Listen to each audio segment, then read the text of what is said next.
బిడ్డ ఈ 2 లక్షల మంది రైతులు వచ్చి రేపు ఔటర్ రింగ్ రోడ్డును మొత్తం బ్లాక్ చేస్తేనే దిమ్మ తిరుగుతా జాగ్రత్త అని చెప్పి హెచ్చరిస్తా ఉన్నాం. పటాన్ చెరువులం 22,000 మంది రైతులున్నాం. పోయి 22,000 మంది ఔటర్ రింగ్ రోడ్డు మీద కూర్చుంటే ఎంతమందిని అరెస్ట్ చేస్తాడు? ఏ జైలు పడుతుంది? నాకు ఇస్తావా ఇవ్వవా? 22,000 మందిని పోయి ఔటర్ రింగ్ రోడ్డు మీద వంట వార్పు పెట్టి నీ సంగతి ఏంటంటే దిబ్బకు దిగతాడు. అదిగిరాడా? రంగారెడ్డి బయలుదేరా మన సోపతికి, మేడ్చల్ల సబితక్క బయలుదేరా మన సోపతికి, మల్లారెడ్డి వెళ్ళాడా మన సోపతికి? వెళ్తాడా లేదా? అందరం వెళ్ళి కూర్చున్నాక దెబ్బకి దిగుతాడు. అది కదా మిస్టర్ రేవంత్ రెడ్డి, రైతులు మరి బయలుదేరక ముందే ఈ 2 లక్షల మంది రైతులకు వెంటనే రైతు బంధు వేయాలని బీఆర్ఎస్ పార్టీ తరఫున డిమాండ్ చేస్తా ఉన్నాం. అందువల్ల రైతు సోదరులారా, మనం జాగ్రత్తగా ఈ పోరాటాన్ని ఇంకా ముమ్మరం చేద్దాం. ఇవాళ ప్రారంభం మాత్రమే. 2 అయితే ఎగరబెట్టినావు, ఈ ఇచ్చేది కూడా ఇవ్వవా? మాకు అందరికీ 2 ఎగరబెట్టినావు. ఇప్పుడు ఈ ఇచ్చేదన్నా ఈ వీళ్ళకు కూడా ఇచ్చి తీరాల్సిందే అని చెప్పి నేను కోరుతా ఉన్నా. ఈయన ఇంకోటి ఏదో అర్థం కాదు మన మెదక్ జిల్లా మీద. మొన్న మా మాణిక్యరావు సాబు దగ్గరికి జైరాబాద్కు పోయిండు ఎవరు? రేవంత్ రెడ్డి. పోతే మా మాణిక్యరావు సాబు లేచి, అరే మా జైరాబాద్కు ఇంత పైసలు కావాలి, మోరీలు సాఫ్ లేవు, గ్రామ పంచాయతీల ట్రాక్టర్లన్నీ మొత్తం తాళాలు పడ్డాయి, డీజిల్ కు పైసలు లేవు, గ్రామ పంచాయతీకి ఏమైనా పైసలు, మున్సిపాలిటీకి ఏమైనా పైసలు అని ఇట్లా కేసీఆర్ వచ్చినప్పుడు అడుగుతుండే. కేసీఆర్ రాగానే ఊరికి 25 లక్షలు, జైరాబాద్ కు 50 కోట్లు, మండలానికి 1 కోటి అని ఇచ్చిపోవు కేసీఆర్. గట్లనే ఇస్తాడు అనుకోని అన్ని అడిగిండు.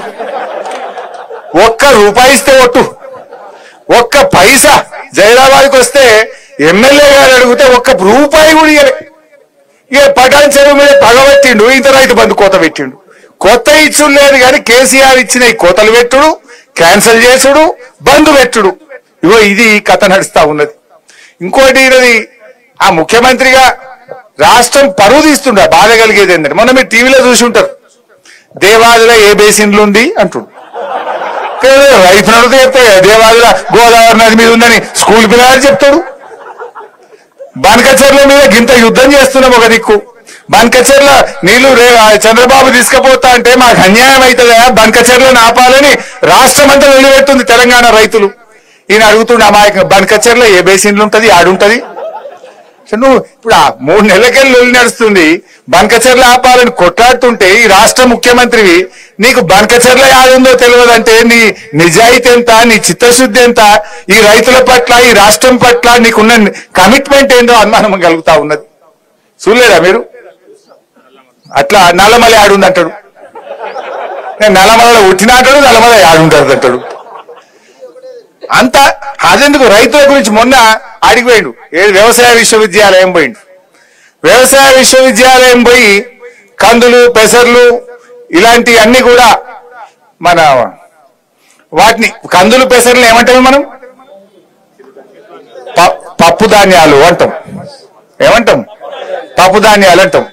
ఈ కొర్రలు, రాగులు, సజ్జలు వీటిని ఏమంటాం? చిరుధాన్యాలు అంటాం. మిలెట్స్ అంటాం. రేవంత్ రెడ్డి ఏమన్నాడు మొన్న? ఆడికి పోయి కందులు, పెసర్లు ఇవన్నీ కూడా మిల్లెట్స్, ఇలాంటి పంటలు బాగా పండించాలి అన్నాడు. ఎవరి ముంగట అన్నాడు? పోయి ఆడ వ్యవసాయ విద్యార్థుల ముందు అన్నాడు. ఆ పిల్లలంతా ఇదేంద్రబాయ్ మిల్లెట్లు అంటే మరి నిన్నదాకా మేము రాగులు, సజ్జలు, కొర్రలని చదువుతుంది, ఈయన వచ్చి కందులు, పెసర్లు, మిల్లెట్లు అంటాడు, ఇదేంద్రబాయ్ అని చేతిలో పెట్టుకున్నారు. ఎక్కడి కథ, ఏం కథ ఇది? పరిశాలిగా ఆగమాగం జగన్నాథం, ఒక్కటన్నా చక్కలేదు. తెలియకపోతే సపరే కూర్చోవాలి, తెలిసినట్టు ఏందో మాట్లాడబోతారు. నీ ఇజ్జత్ పోతావే కానీ రాష్ట్రం పరుగు పోతుంది కదా. తెలంగాణ ముఖ్యమంత్రికి ఏం తెలియదట, గిట్ల మాట్లాడుతుందంటే మన ఇజ్జత్ ఏమైనా ఉంటుందా ఈ రాష్ట్రంది? ఈ రకంగా తయారైపోయింది. ఏమనంటే తిట్టుడు తప్ప ఇంకోటి తెలియదు.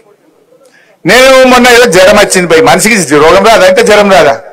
నేను దవాఖానలో పట్టే దాని మీద కూడా మాట్లాడుతూ ఈయన దవాఖానలో పడ్డాడు అంటాడు, ఈయన ఇంత పొడుగు ఉన్నది అంటాడు. ఇక నేనేం చేయాలి? దేవుడు నాకు పొడుగు ఇచ్చి నీకు పొడుగు ఇచ్చిండు. నువ్వు తలకాయ కిందికి పెట్టి కాలు మీద పెట్టి గుంజినాను పొడుగు కావు. ఊకే నా మీద ఎందుకు ఎడతాడు రేవంత్ రెడ్డి?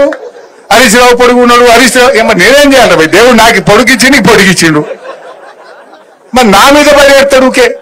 అంటే ఒక సైకో టైప్ అయిపోయిండు.